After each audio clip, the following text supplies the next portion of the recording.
Hey guys, another One More Run Devlog here.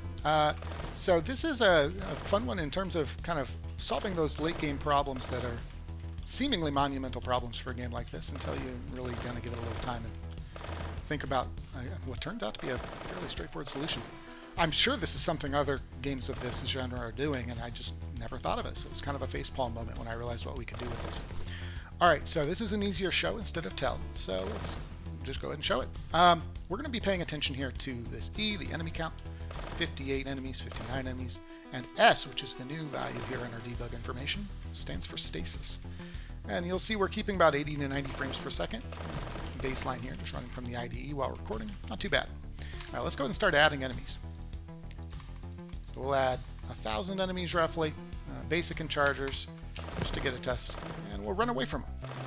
And you notice there that number very quickly dropped for enemies and dumped it into this new stasis pool. And our frame rates are right back where we need to be. And in fact, even staying stable as we zoom around the map at this extremely high speed like the player typically will be late in the game. And we move back towards that big old death ball we just spawned, and there we go. They dump out of stasis. And there's a little bit of pop in there. I gotta fix some values there for the range management, but all in all looking pretty good. So let's really push this. Let's add 1,000 more, maybe even a little more than 1,000 there. There we go. We're up to now 3,000 in stasis. Look at that, 80 frames per second. Let's keep going. And here we go. Now, don't go into the swarmlands. Let's not go there. 4,500 and even more. So you get the idea here.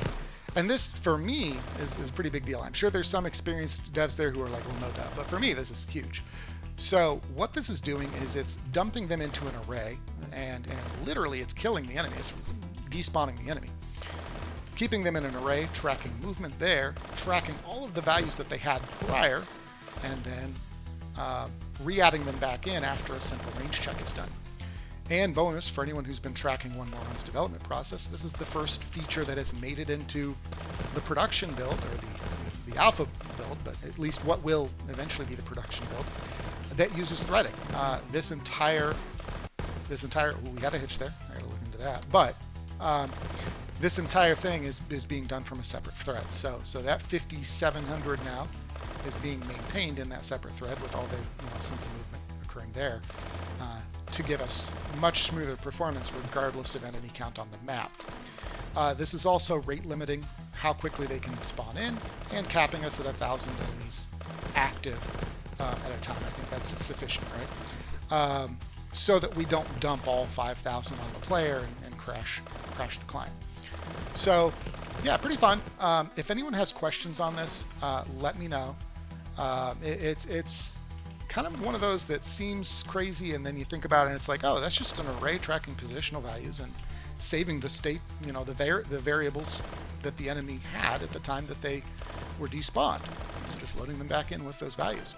So it's surprisingly kind of one of those very lightweight solutions in terms of code requirement and engineering knowledge requirement.